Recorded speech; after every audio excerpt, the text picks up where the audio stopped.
Hello and welcome to the Random Access Show. I'm Leon and in today's episode we'll be speaking all about what Apple released at their event on Wednesday. It's going to be interesting, so sit tight and enjoy. I'm Leon and you're listening to the Random Access Show.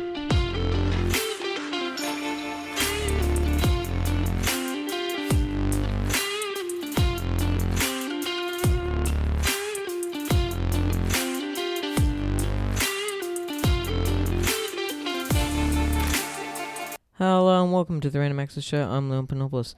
Now today we're talking all about the Apple event. Now that's what Apple called it themselves. It's not really that interesting of a name, to be honest with you. But yeah, it's the Apple event, and they released some interesting stuff. I think there's a lot of fuss over nothing in this event as well. The Apple Watch didn't get that many upgrades. No new AirPods.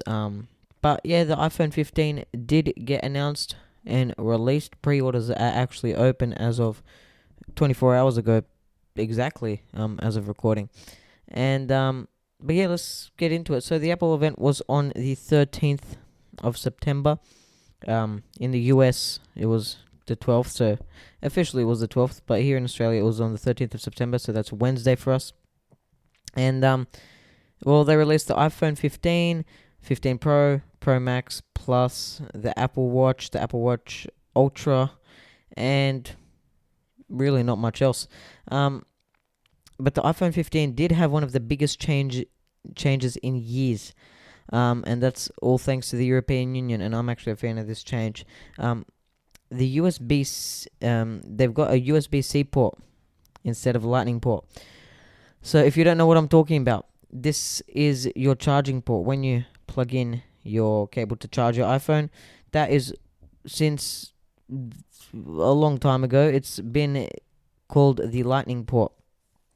And it looks a lot like USB-C, but it's not. It's USB-C is hollowed out with space in the middle.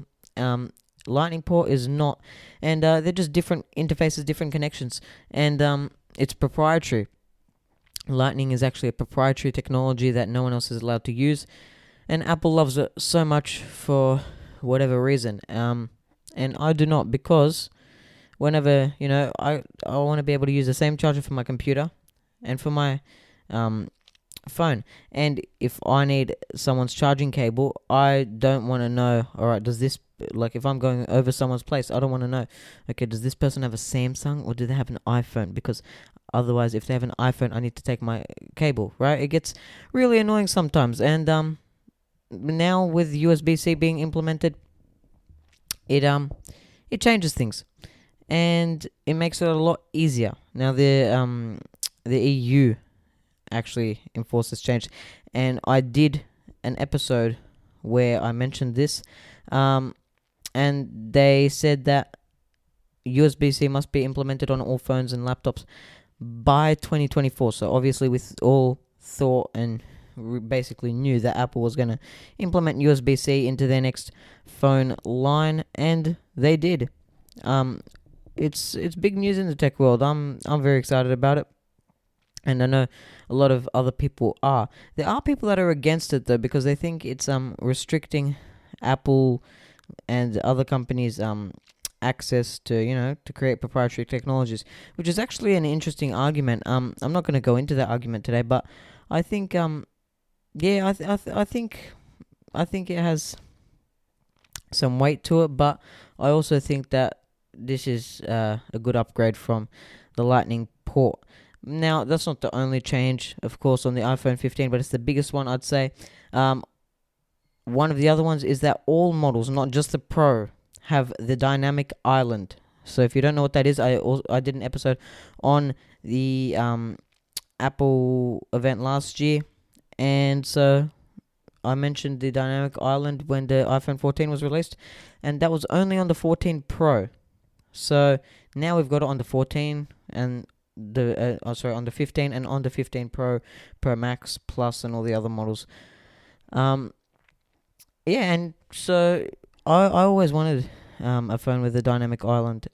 It looked cool since they released it on the 14 or on the 14 Pro. It looked really cool, and now I think it's just going to be commonplace amongst iPhones now. which is pretty good. It's got a 48 megapixel camera. Now that is a massive upgrade because the previous iPhones or the iPhone 14 was 12 megapixels. So that's a 4 times upgrade, fourfold upgrade, and that's pretty good. Now, I look as good as it is. I don't use a camera on my phone that often. I say around 80% of my photos are screenshots. So this camera upgrade isn't for me, but people obsess over cameras. That's why they buy particular phones. Oh, the camera is very good on this phone. That's why I'm buying an Apple, not a Samsung. Yeah, all right. So what? Camera doesn't bother me. But 48 megapixels as opposed to 12 megapixels, that's pretty good, I'd say. And it's got the same.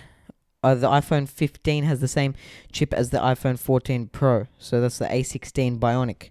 The iPhone 15 Pro and the Pro Max are a different story, however. They use the A17 Pro, which has 10% greater CPU performance, 20% faster GPU, and the ability for hardware accelerated ray tracing, which is going to change the iPhone gaming landscape forever.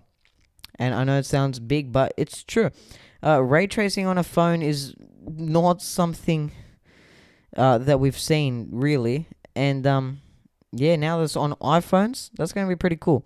And neural engine performance has doubled in the A17 Pro as well, so a little extra there. Now, my favorite feature that has been added to the iPhone 15 Pro and Pro Max has to be the action button. So the action button was on the Apple Watch, was introduced on the Apple Watch Series Ultra last year, and now it's been put into the iPhone 15 Pro and Pro Max. So it's going to be replacing that mute and unmute switch. So the one on the side of your iPhone that you can toggle on and off. Yeah, that makes your phone go silent or off silent.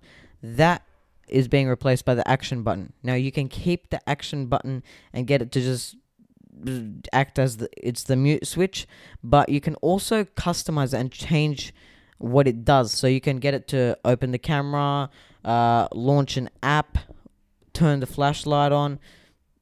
You can get it to do a lot of stuff, and it's going to be really, really extensive and customizable. So I'm quite interested in what people decide to customize this button to do, but it looks like it's going to be really, really handy. I'd like to see it come onto the iPhone 16, not just on the Pro, and I think that might happen. And finally, on the iPhone 15 Pro and Pro Max, we've got a periscope camera. Now, what that means is it's got 5 times zoom. Now, the periscope camera on the Samsung phones, the latest ones, have 10 times zoom. This is only at 5 times zoom. So, Apple is getting there. From what I can tell, they're not as good as Samsung in the camera space. Obviously not if they're, half the zoom that Samsung's at. But, that's alright. The camera's not for everybody anyway. We'll go into the Apple Watch now, though.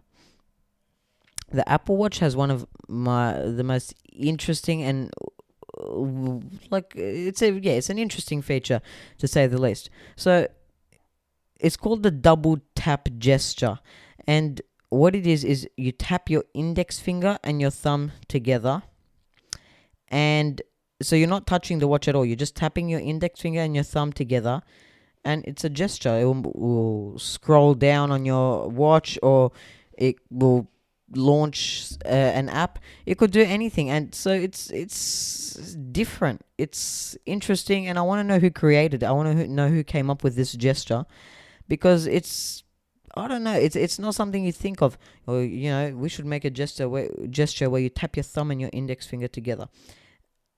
I don't know. I like it, but it's just a bit weird. The screen now has 2000 nit max brightness, and internet-free Siri. So it's not going to tell you the weather or the sports scores without the internet. But it's going to tell you, if you want it to start a workout or start a timer, it'll be able to do that without the internet, which wasn't previously possible on the Apple Watch because it didn't have the processing capabilities. Now, speaking of processing, the processor hasn't really been upgraded on the Apple Watch. Not much difference. And the Apple Watch Ultra hasn't really had many upgrades. I don't know. I feel like this year Apple have not done much. I don't know. They've bored me. I think they usually outdo themselves, maybe, and maybe it's because they go over the top with what they usually do for events. But I don't know. I'm bored with this year's Apple event. So I don't know.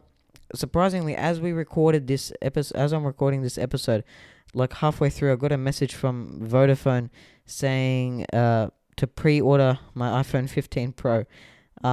Yeah, I don't think that's gonna happen, but is that not scary how the phone does that? I don't know. I truly believe that the phone listens to you, and it's weird. I don't like it. But finally, AirPods Pro 2 have had an update with a new USB-C charging case, and wired earpods are also switching to USB-C.